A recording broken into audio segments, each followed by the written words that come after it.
प्रणाम। माधव विद्या संकुल online teaching में आप सौ विद्यार्थी मित्रों हार्दिक स्वागत है। विद्यार्थी मित्रों, आज आपणे धोरण 7 विषय विज्ञान पाठ 13 गति अने समय वीडियो नंबर 1 नो अभ्यास करीशुं। तो वीडियो नंबर 1 में जोईशुं आपणे पाठ 13 गति अने समय विषयनो अभ्यास करवानो छे। तो धोरण 6 में तमे जुदा जुदा प्रकारनी गति विषे शीख्या। तमे शीख्या के सुरेख गति पथ पर होई शके तेमज वर्तुळाकार अथवा आवर्तनीय पण होई शके। शुं तमने आ त्रणेय प्रकारनी गति याद छे? अहींया कहे छे पाठ 13 नी अंदर आपणने कि धोरण 6 नी अंदर આપણે જુદા જુદા પ્રકારની ગતિ વિશે શીખી ગયા છીએ। એની અંદર આપણે અહીંયા ત્રણેક પ્રકારની ગતિ વિશે વાત કરી છે, સુરેખ, વર્તુળાકાર અને આવર્ત ગતિ। આ ત્રણેય ગતિના પ્રકાર આપણે યાદ છે। એમ કે કોષ્ટક 13.1 માં ગતિના કેટલાક સામાન્ય ઉદાહરણો છે। અહીં કોષ્ટક 13.1 ની અંદર કેટલાક ઉદાહરણો આપણને આપ્યા છે। તે દરેકના કિસ્સામાં ગતિનો પ્રકાર ઓળખો। એમાં જુદા જુદા પ્રકારની ગતિને આપણે ઓળખવાનો પ્રયત્ન કરીશું। તો કોષ્ટક 13.1 ની અંદર જોઈએ કે જુદા જુદા પ્રકારની ગતિના કેટલાક ઉદાહરણો આપણને આપ્યા છે। તો આપણે જોઈએ તો પહેલાં ગતિના ઉદાહરણ જોઈશું અને પછી ગતિના પ્રકાર વિશેની વાત કરીશું। તો માર્ચ કરતા લશ્કરના જવાનો માર્ચ કરતા હોય છે તો એને આપણે કેવી ગતિ કહીએ? તો સુરેખ ગતિ લખવાનું। બાજુમાં તમારે લખવાનું ગતિના પ્રકારમાં સુરેખ ગતિ।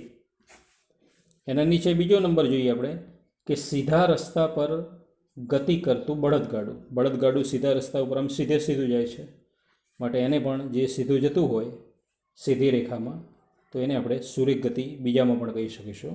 બીજામાં સુરેખ ગતિ લખવાનું છે। ત્રીજાની અંદર જોઈશું આપણે દોડતા ખેલાડીના હાથની ગતિ। જ્યારે ખેલાડી દોડે છે તેના હાથ આગળ પાછળ થતા હોય છે તો એને આપણે દોલન ગતિ કહીએ છીએ। કઈ કહીએ છીએ? દોલન ગતિ કહેવામાં આવતી હોય છે। દોલન ગતિ એટલે કે આવર્તનીય ગતિ પણ કહી શકીએ આપણે। ત્યાર પછીની વાત કરીએ ગતિમાં રહેલી સાયકલના પેડલની ગતિ। જ્યારે સાયકલ ગતિ કરે ત્યારે એને પેડલની વાત કરે છે તો એને આપણે વર્તુળાકાર ગતિ કહીએ છીએ। કઈ કહીએ છીએ? વર્તુળાકાર। સૂર્યની આસપાસ પૃથ્વીની ગતિ, સૂર્યની આસપાસ જે પૃથ્વી ગોળ ગોળ ફર્યા કરે છે તો એને પણ વર્તુળાકાર ગતિ આપણે કહી શકીએ છીએ। હિંચકાની ગતિ છે એને આપણે દોલન ગતિ કહીએ અથવા આવર્તનીય પણ ગતિ કહી શકાય છે। દોલન ગતિ કહો કે આવર્તનીય ગતિ કહી શકીએ। લોલકની ગતિ એમાં પણ દોલન ગતિ આવે છે અથવા આવર્તનની ગતિ પણ આપણે કહી શકીએ છીએ। તો અહીં આપણે કોષ્ટક દ્વારા આપણને આનો ખ્યાલ આવી ગયો છે। આપણે સામાન્ય અનુભવ છે કે કેટલાક પદાર્થોની ગતિ ધીમી અને કેટલાક પદાર્થોની ગતિ ઝડપી હોય છે। પદાર્થ બે પ્રકારના હોય છે। કેટલાક પદાર્થ ધીમી ગતિએ કામ કરતા હોય છે અને કેટલાક પદાર્થો કેવા હોય છે? ઝડપી ગતિએ કાર્ય કરતા હોય છે।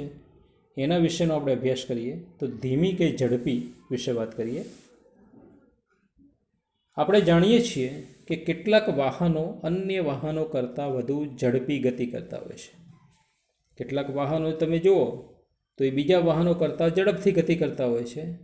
વળી કોઈ એક વાહન પણ જુદા જુદા સમયે ઝડપી કે ધીમી ગતિ કરતું હોય છે। કેટલાક સાધનો એવા હોય કે જુદા જુદા સમયે ઝડપીએ ગતિ કરે અને ધીમી ગતિ પણ કરતું હોય છે। સુરેખ પથ પર ગતિ કરતા 10 વાહનોની યાદી બનાવો, તેમને ધીમા કે ઝડપી ગતિવાળા સમૂહમાં ગોઠવો। સુરેખ પથ એટલે સીધા રસ્તા ઉપર દોડતા કોઈ પણ 10 વાહનો જે છે એની યાદી આપણે તૈયાર કરવાની છે અને ધીમા કે ઝડપી ગતિવાળા સમૂહમાં એને ગોઠવવાના છે। ધીમા ગતિમાં કયા વાહનો છે અને ઝડપી ગતિમાં કયા છે એને આપણે ગોઠવવાનો પ્રયત્ન કરીશું। તમે કેવી રીતે નક્કી કરશો કે કયું વાહન ધીમે કે ઝડપી ગતિ કરે છે? આપણે કેવી રીતે નક્કી કરી શકીશું કે કયું વાહન ઝડપી ગતિ કરે છે, કયું વાહન ધીમી ગતિ કરે છે? જો વાહનો સુરેખ રસ્તા પર એક જ દિશામાં ગતિ કરતા હોય તો આપણે સહેલાઈથી કહી શકીએ કે તેઓમાં કયું વાહન બીજા વાહન કરતાં વધુ ઝડપે ગતિ કરે છે? સુરેખ રસ્તા ઉપર એક દિશામાં વાહનો દોડતા હોય અથવા ગતિ કરતા હોય તો આપણે કયું વાહન બીજા વાહન કરતાં ઝડપી ગતિ કરે છે આપણે અનુમાન કરી શકીએ છીએ. 13.1ની વાત કરીએ. આકૃતિ 13.1માં જુઓ, તેમાં રોડ પર કોઈ સમયે એક દિશામાં ગતિ કરતા કેટલાક વાહનો બતાવે છે. રોડ પર કોઈ સમય આપણે જોઈએ તો એક દિશામાં ગતિ કરતા વાહનો આપણને બતાવ્યા છે. હવે આકૃતિ 13.2માં જુઓ, તેમાં તે જ વાહનો થોડા સમય પછીનું સ્થાન બતાવ્યું છે. એના એ સ્થાન વાહનો છે, પણ થોડા સમય પછી એનું સ્થાન કેવું છે આપણને બતાવ્યું છે. આ બંને આકૃતિમાંના તમારા અવલોકન પરથી નીચેના પ્રશ્નોના જવાબ આપવાના છે. આ બંને આકૃતિમાં જે આપણે અવલોકન કર્યું છે એના આધારે નીચેના પ્રશ્નોના જવાબ આપીશું આપણે. આ બધામાંથી કયું વાહન સૌથી ઝડપી ગતિ કરી રહ્યું છે? વળી આ બધામાં કયું વાહન સૌથી ધીમી ગતિ કરી રહ્યું છે? અહીંયા કેટલાક વાહનો આપ્યા છે, તો એમાં આપણે જોવાનું છે કે કયું વાહન ઝડપી ગતિ કરી રહ્યું છે અને કયું વાહન ધીમી ગતિ કરી રહ્યું છે. આપેલા સમયમાં વાહને કાપેલું અંતર કયા વાહન ઝડપી છે કે ધીમું છે તે નક્કી કરવામાં મદદ કરે છે. આપેલા સમયગાળામાં વાહને કાપેલું જે અંતર છે એમાં કયું વાહન ઝડપી છે કે ધીમું છે તે નક્કી કરવામાં મદદ કરે છે. ઉદાહરણ તરીકે કલ્પના કરો કે તમે તમારા મિત્રને મૂકવા માટે બસ સ્ટેશને ગયા છો. તમે તમારા કોઈ ભાઈબંધ હોય અથવા મિત્ર હોય એને તમે મૂકવા માટે બસ સ્ટેશન ગયા છો. ધારો કે બસ ગતિ, અહીંયા બસ જુદા જુદા વાહનો આપ્યા છે. રોડ પર એક જ દિશામાં ગતિ કરતા વાહનો, એક જ બાજુ જતા છે વાહનો. અને નીચે જોઈએ આપણે 13.1માં આ 2ની આકૃતિ જુઓ તો રસ્તામાં રહેલા વાહનોનું થોડા સમય પછીનું સ્થાન કેવું છે બતાવ્યું છે. તો કરવાનો પ્રારંભ કરે ત્યારે જ તે જ સમયે તમારા સાયકલને પેન્ડલ મારવાનું શરૂ કરો. કોઈ પણ વાહન જ્યારે શરૂ કરે ઉપડવાનું, એટલે કે વાહન ચાલુ કરવાનો સમય પ્રારંભ કરે છે ત્યારે તમારી સાયકલને પેન્ડલ મારવાનું શરૂ કરો. તો 5 મિનિટ બાદ બસ વડે કપાયેલા અંતર કરતાં તમારા વડે કપાયેલું અંતર ઘણું ઓછું હોય છે. 5 મિનિટ પછી તમે સાયકલ લઈને જાઓ છો અને બસનું અને બંનેનું અંતર તમે જુઓ તો એ ઘણું અંતર ઓછું હોય છે તેમ તમે કહી શકો. બસ તમારી સાયકલ કરતાં ઝડપી ગતિ કરે છે. બસ છે શું કરે છે? સાયકલ કરતાં ઝડપી ગતિ કરે છે. આપણે વારંવાર કહીએ છીએ કે ઝડપી વાહનની ઝડપ વધારે હોય છે. ઝડપી વાહનો એની ઝડપ શું હોય છે? વધારે હોય છે. 100 મીટરની રેસમાં કોની ઝડપ, 100 મીટરની રેસ હોય એમાં કોની ઝડપ સૌથી વધુ છે તે નક્કી કરવું સરળ છે. જે 100 મીટરનું અંતર કાપવા માટે ઓછામાં ઓછો સમય લે છે તે સૌથી ઝડપી ગણાય છે. 100 મીટરનું આપણે અંતર કાપીએ એમાં ઓછોમાં ઓછો સમય લે છે તો એ સૌથી ઝડપી અંતર કાપ્યું કહેવાય. અને વધારે સમય લે તો એને ઓછું અંતર કાપ્યું એમ આપણે કહી શકીએ. 13.2માં ઝડપ વિશે વાત કરીએ. તમે ઝડપ શબ્દથી પરિચિત છો. ઉપર આપેલા ઉદાહરણમાં ઓછા સમયગાળામાં આપેલું અંતર કપાય કે આપેલા સમયગાળામાં વધુ અંતર કપાય તેવો નિર્દેશ થતો હોવાનું લાગે છે. ઝડપ વિશે વાત કરીએ કે ઝડપ શબ્દથી પરિચિત છીએ આપણે. દાખલા તરીકે કોઈ વાહન ઝડપથી જતું હોય, કોઈ ધીમી ગતિએ જતું હોય, એ રસ્તા ઉપર આધાર રાખે છે. જો રસ્તો એકદમ ક્લિયર હોય, સામેથી કોઈ વાહન ન આવતું હોય તો એની ઝડપ વધારે હોય છે. પણ વાહનો વધુ આવતા હોય અને ટ્રાફિક હોય તો એની ગતિ કેવી હોય છે? ધીમી જોવા મળે છે. એમ ઉપર આપેલા ઉદાહરણમાં ઓછા સમયમાં આપેલું અંતર કપાય કે આપેલા સમયમાં વધુ અંતર કપાય તેવો નિર્દેશ થતો હોવાનું લાગે છે. એકમ સમયગાળામાં 2 કે 2થી વધુ વાહનો પૈકી તેમણે કાપેલા અંતરની સરખામણી કરવાથી કયું વાહન ઝડપી ગતિ કરે છે તે શોધી કાઢવું વધુ અનુકૂળતાભર્યું છે. કોઈ પણ 2 વાહનો હોય તો બંને વાહનમાં કયું વાહન ઝડપી ગતિ કરે છે અને કયું ધીમી ગતિ કરે છે એ વાહન રસ્તા ઉપર દોડતું હોય એના આધારે આપણે શોધી શકીએ છીએ.